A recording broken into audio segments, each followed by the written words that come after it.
नमस्कार। बात को समझो में आप सभी का स्वागत है। जंतर मंतर पर आंदोलन का शोर थम गया है और सारा शोर और सारी आवाज़ें अब संसद के भीतर चली गई हैं। क्या ये आवाज़ें संसद के भीतर ही शोर मचाती रहेंगी या वापस सड़कों पर आएंगी, ये तो आने वाला वक्त बताएगा। लेकिन जब आंदोलन खत्म हो गया है तो ऐसा लगता है ये था क्या, ये क्या था।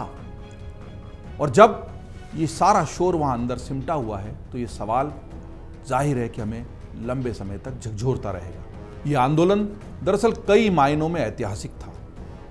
ये नए तरह के भारत, नए समाज, नई पीढ़ी के तेवर और सरोकारों से परिचय कराने वाली घटना थी। इस आंदोलन में एक साथ इतनी विरोधाभासी तस्वीरें थी कि दिमाग घूम जाए।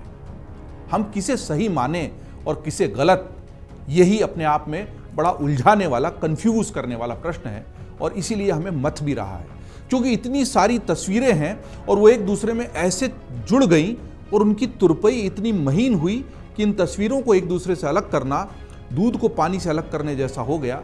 और ये काम सभी के लिए मुश्किल होता चला गया। इसलिए किसी एक तस्वीर को देखकर आप उसको पूरा सच नहीं मान पाए, नहीं मान पाएंगे। दरअसल ये वर्जनाओं को तोड़ने, समाज को मोड़ने और कई बिखरे बिंदुओं को जोड़ने वाला घटनाक्रम था। कितने भ्रम टूटे और कितनी नई परिभाषाएं लिखी गईं, ये इस बात पर तय होगा कि ये घटनाक्रम अपने आप में एक अपवाद बनकर रह जाता है या फिर आने वाले समय की नींव रखता है। इस पूरे घटनाक्रम को समझने के लिए सबसे पहले बात करते हैं विरोधाभासों की, क्योंकि इस पूरे आंदोलन में सबसे ज्यादा मुखरता से, प्रमुखता से हमने कुछ अगर देखा है तो वो देखें विरोधाभास। दरअसल जंतर मंतर का यह घटनाक्रम एक विराम बिंदु पर तो आ गया, पर विरोधाभास और विडंबनाओं के इतने अक्स छोड़ गया जिनको आईने बदलने और चेहरे चमकाने के लिए लंबे समय तक उपयोग में लाया जाता रहेगा। इसको जेनजी का आंदोलन कहें, छात्र आंदोलन कहें, युवा आक्रोश कहें, कॉकरोच जनता पार्टी का नाम दें, अहंकार का दमन कहें, टाइमिंग कहें। टाइमिंग मुझे इसमें सबसे इंपॉर्टेंट, सबसे महत्वपूर्ण लगती है। टाइमिंग कहें, राजनीति कहें, गुबार कहें या और कितने ही नाम ढूंढ लाएं, पर जो हुआ वो सच है, सच था और सच ही रहेगा। बहुत सारे नाम इसलिए भी जहन में आते हैं कि इस आंदोलन के कई चेहरे थे और कई सच।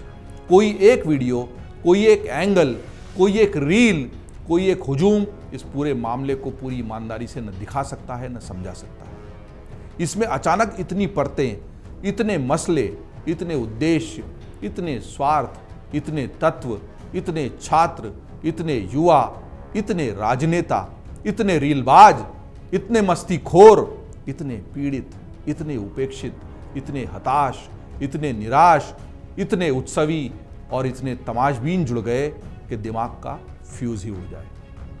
इसके एक सिरे पर पुलिस वाले को अंकल कहकर फूल थमाते युवा थे, तो दूसरे सिरे पर भयानक और भद्दी गालियां देते और नारे लगाते युवा भी, जिन्होंने देश के प्रधानमंत्री से लेकर किसी को भी नहीं छोड़ा। और जिस तरह की हरकतें उन्होंने की, उनको तो हम सार्वजनिक विमर्श में, बयान में भी नहीं ला सकते। एक तरफ युवाओं पर लाठी, आंसू गैस और पैलेट गन चलाती पुलिस और सुरक्षा बल के कर्मी थे, तो उसी तरफ दूसरे सिरे पर पुलिस, सुरक्षा बल के जवानों और पत्रकारों की पीटती उन्मादी भीड़ भी थी। एक तरफ अनशन पर बैठे सोनम वांगचुक थे, तो दूसरी ओर बर्गर, पिज्जा और बिरयानी उड़ाकर मौज मनाती टोलियां भी थीं। इस आंदोलन ने समाज की उस सच्चाई को सामने लाकर खड़ा कर दिया जिसे हम लंबे समय से चादर के नीचे छुपाना चाह रहे थे। दरअसल इस घटनाक्रम में बेडरूम के चुटकुले बाहर निकलकर स्टैंड अप कॉमेडी के रास्ते से होते हुए अब राजधानी की फिजाओं तक पहुंच गए हैं और वो खुलेआम गूंजने लगे। जो लोग नाक भौं सिकोड़ रहे हैं वो ये जान लें कि ऐसा एक दिन में, एक मिनट में या एक पल में नहीं हुआ। लंबे समय से हम जान रहे थे कि बेडरूम की गंदगी ड्राइंग रूम में आई है, ड्राइंग रूम से निकलकर चौराहे पर पहुंची है और चौराहे से निकलकर स्टैंड अप कॉमेडी के नाम पर लोग इकट्ठा होकर उसके मज़े ले रहे हैं। ये उसी तरह है जैसे फिल्मों में सेंसर की गई गालियां OTT पर धड़ल्ले से प्रचारित होने लगी। और ये एक दिन में नहीं हुआ।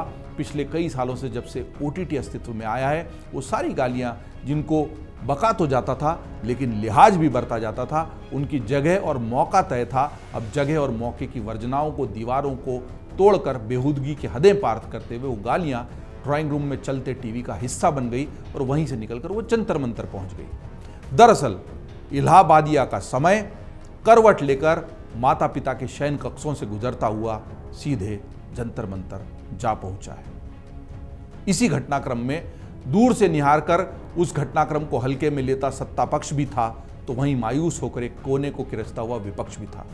इसी आंदोलन में सच में दुखी छात्र और व्यवस्था से त्रस्त युवा भी थे, तो वहीं गरम तवे पर अपनी अपनी रोटियां सेकते विचारधारा से नत्थी और भड़काए हुए युवा भी थे।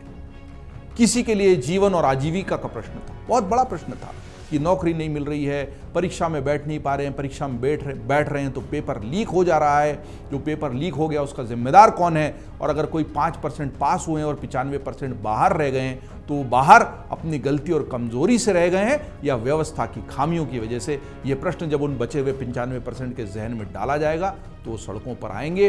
उनके लिए जीवन मरण का प्रश्न है, आजीविका का प्रश्न है, उनके भविष्य का प्रश्न है, और जिसके लिए उन्होंने बरसों दिए उस पढ़ाई के जरिए कहीं पहुंच जाने, कुछ हासिल करने का प्रश्न है। और इसलिए वो जब तक आप नहीं सुनेंगे तब तक लड़ेंगे। पहले वो अलग अलग शहरों में छोटे प्रदर्शन करते रहे, पानी की बौछार और लाठियां खाते रहे, लेकिन जब उनको लगा कि एक आवाज़ दिल्ली से आई है तो बसों में बैठकर और ट्रेन के टिकट कटाकर या कभी कभी बिना टिकट कटाए भी सीधे जंतर मंतर आ पहुंचे, और वो भी इस सारी भीड़ का हिस्सा थे। और उनकी जो प्रॉब्लम थी, उनकी जो कंसर्न थी, सबसे ज़्यादा जेन्युइन और सबसे ज़्यादा सही थी, और वही इस पूरे आंदोलन की रीढ़ बनकर बीच में खड़े थे। दरअसल इस सबके बीच में एक सच खड़ा था, और वो ये सच कि नेता, मंत्री और सरकारें बदलने के बाद भी भ्रष्ट तंत्र न केवल वहीं पर पड़ा हुआ था, बल्कि कई मामलों में पहले से ज़्यादा भ्रष्ट, पहले से ज़्यादा गंदा, पहले से ज़्यादा सड़ा और पूरी सिस्टम को खराब करने वाला होता चला गया। और जिससे उम्मीद ज़्यादा होती है ना, उसी से नाराज़गी भी ज़्यादा होती है। अगर आपने अच्छे दिनों का वादा किया है, आपने कहा है कि हम अच्छे दिन लाने वाले हैं, तो आपको फिर वो अच्छे दिन हर क्षेत्र में लाने पड़ेंगे। आप कुछ उपलब्धियों के सहारे ये नहीं कह सकते कि हमने इतना तो कर दिया, आप बाकियों पर मत बोलिए। दरअसल शिक्षा, स्वास्थ्य और रोजगार, ये वो 3 मूल प्रश्न हैं जिनका हल किए बिना किसी भी समाज में अच्छे दिन आ ही नहीं सकते। और जब तक शिक्षा, स्वास्थ्य और रोजगार हमारे लिए, हमारे विमर्श के लिए, हमारी योजनाओं के लिए, हमारे बजट के लिए, हमारी सरकारों के लिए सबसे बड़े और महत्वपूर्ण प्रश्न नहीं बनते, तब तक हम आने वाले 100 सालों के समाज की रचना में पिछड़ते ही जाएंगे।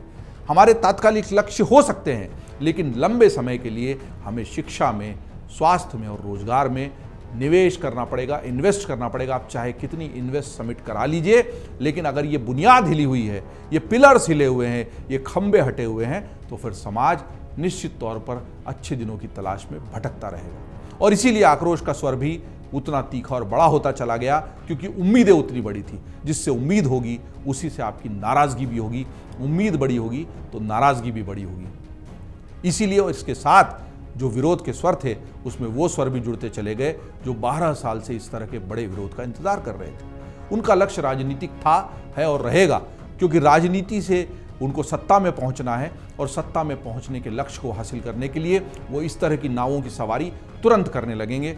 वो ये नहीं तो वो नाव, और वो नहीं तो वो बस, वो नहीं तो वो ट्रेन, और वो नहीं तो वो हवाई जहाज पकड़कर सत्ता की चाशनी को चखना चाहेंगे, उस कुर्सी तक पहुंचना चाहेंगे। और इस सब के चलते ही इस सारे विरोधाभास में एक और बहुत बड़ा विरोधाभास जुड़ गया कि एक युवा जिसने ओडिशा में पेपर लीक का विरोध करते हुए, लाठियां खाते हुए ही राजनीति में प्रवेश किया था, बाकायदा उसे इतनी लाठियां पड़ी कि वो अस्पताल में तक भर्ती हुआ, उसी शिक्षा मंत्री को यानी धर्मेंद्र प्रधान को अपने शिक्षा मंत्री के पद से इस्तीफा देना पड़ा। दरअसल इस पूरे घटनाक्रम ने कई सारी चीजें बदल दी। सबसे पहले तो शिक्षा मंत्री ही बदल दिया। धर्मेंद्र प्रधान की जगह प्रहलाद जोशी शिक्षा मंत्री बन गए। आंदोलनों का जो चेहरा हुआ करते थे, वो चेहरे बदल गए। दरअसल इस पूरे आंदोलन में किसी बड़े नेता या समाज सेवी की जगह ढेर सारे युवा चेहरे थे, और वही आंदोलन का चेहरा थे। कोई एक इस आंदोलन का चेहरा नहीं था। इसीलिए सोनम वांगचुक को उठा लेने के बाद भी वो पूरा घटनाक्रम, वो पूरा आंदोलन चलता रहा, क्योंकि कोई एक चेहरा इसका नेतृत्व नहीं कर रहा था। इस पूरे मामले में विपक्ष भी बदल गया, विपक्ष की सारी तस्वीर बदल गई, क्योंकि तमाम कोशिशों के बाद भी जब बात हुई तो उस नई पार्टी के प्रवक्ताओं से, जो पार्टी अभी पंजीकृत भी नहीं हुई है, कॉकरोच जनता पार्टी, और कॉकरोच जनता पार्टी के वो 2 युवा प्रवक्ता जब 2 मंजे हुए नेताओं के साथ बैठे हुए थे, तो वो तस्वीर बयान कर रही थी कि सब में विपक्ष कहाँ है। विपक्ष अपनी जगह तलाशता रह गया। वो संसद के भीतर जो भी करेंगे हल्ला करें, उनको प्रश्न उठाने चाहिए, उनकी जिम्मेदारी है कि वो प्रश्न उठाएं। एक मजबूत विपक्ष लोकतंत्र की रीढ़ होता है, नींव होता है। लेकिन दिक्कत यह है कि जब आप इतने समय से आवाज़ दे रहे थे तो इस तरह से लोग सड़कों पर क्यों इकट्ठे नहीं हुए, और जब इकट्ठे हुए तो किसी और आवाज़ पर जो उनको लगा कि शायद उस तरीके से राजनीति से और स्वार्थ से प्रेरित नहीं है, और इसीलिए विपक्ष के लिए बहुत बड़ा सबक है। इसी पूरे घटनाक्रम ने आंदोलन की परिभाषा भी बदल दी। तो इस पूरे घटनाक्रम ने आंदोलनों की दरअसल परिभाषा भी बदल दी, आंदोलनों को एक नई परिभाषा दी। इसमें साधन और साध्य दोनों की पवित्रता का महत्व खत्म हो गया, आवश्यक नहीं रह गया। महात्मा गांधी से प्रेरित होते हैं आंदोलन, ऐसा आंदोलन करने वाले भी कहते हैं, और इस आंदोलन के दौरान भी महात्मा गांधी का जिक्र कई जगह आया। लेकिन महात्मा गांधी हमेशा कहते थे साधन और साध्य दोनों पवित्र होना चाहिए। अगर चौरा चौरी कांड हो गया या किसी भी अन्य उनके दिए हुए असहयोग आंदोलन में हिंसा हो गई तो उन्होंने पूरे आंदोलन को ही वापस ले लिया। यहाँ हिंसा दोनों तरफ से हुई, फिर भी आंदोलन चलता रहा। गालियाँ हुई, फिर भी आंदोलन चलता रहा। अश्लीलता हुई, फिर भी आंदोलन चलता रहा। खादी पहनकर भजन गाते और तयशुदा नारे लगाते अनुशासित बुलाए या बिन बुलाए लोगों के लिए का मतलब आंदोलन नहीं रह गया, जो कि एक अक्स था आंदोलन का कि खादी वाले लोग होंगे, टोपी लगाए लोग होंगे, तिरंगा लेंगे, भजन गा रहे होंगे और नारे भी तयशुदा होंगे, इनकलाब जिंदाबाद वगैरह वगैरह वगैरह। पर जिस तरह के पोस्टर वहाँ देखे गए वो बिल्कुल अलग थे। दरअसल अब बर्गर और बिरयानी खाते, ढोल बजाते और रील बनाते युवा भी आंदोलन कर सकते हैं। ये इस आंदोलन ने, इस पूरे घटनाक्रम ने स्पष्ट कर दिया। इस पूरे मामले में सरकार भी जो कहती थी कि हमारी सरकार में इस्तीफे नहीं होते, वहाँ से लेकर इस्तीफा होने तक पहुँच गई। बहुत कुछ बदल गया, बदलाव दिखना चाहिए। प्रश्नों का जवाब अगर आप प्रेस वार्ता में नहीं देंगे तो सड़क पर तो देना ही पड़ेगा। एक और महत्वपूर्ण चीज़ जो इस पूरे घटनाक्रम ने बदली तो बदल दी मीडिया और सोशल मीडिया के बीच का अंतर। जी हाँ, वो भद्दी गालियाँ, वो गंदे पोस्टर, वो अश्लील नृत्य, अगर उनके बहुत सारी तस्वीरें मीडिया पर नहीं दिखाई दी तो ये तय हुआ कि मीडिया अपनी जवाबदेही को जानता है और समझता है। वहीं दूसरी ओर सोशल मीडिया पर सारी गालियाँ, सारे भद्दे नारे और सारी भद्दी तस्वीरें उपलब्ध थी। इसका मतलब सोशल मीडिया को सिर्फ अपने यूज़र्स से, अपने लाइक से, अपनी रीच से, अपने इन्फ्लुएंस से मतलब है। उसको इस सब को समाज में प्रवाहित कर देने से क्या प्रभाव पड़ेगा, उससे कोई मतलब नहीं है। इसने कई लोगों को सोचने पर भी मजबूर किया है और उस सारे पर हम अलग से बहस कर सकते हैं। पत्रकारों के साथ जो कुछ भी हुआ, पुलिस वालों के साथ जो कुछ भी हुआ, सुरक्षा बलों के साथ जो कुछ भी हुआ, वो एक सोची समझी साजिश का हिस्सा हो सकता है, जहाँ पर ये बताया गया कि ये सारे लोग गलत काम कर रहे हैं। कुछ लोगों के गलत होने से वो पूरा वर्ग, वो पूरे लोग उस रोजगार से, उस पैशन से, उस मुहिम से जुड़े हुए सब लोग गलत नहीं हो सकते। लेकिन फिर भी ये पूरा घटनाक्रम, ये पूरा आंदोलन लंबे समय तक एक अलग तरीके से याद किया जाता रहेगा।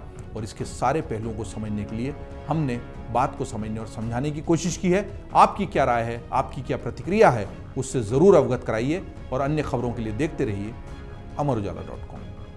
अगर आप ये वीडियो YouTube पर देख रहे हैं तो हमारे चैनल को सब्सक्राइब कर बेल आइकन दबाएं, और Facebook पर देख रहे हैं तो हमारे पेज को लाइक करें।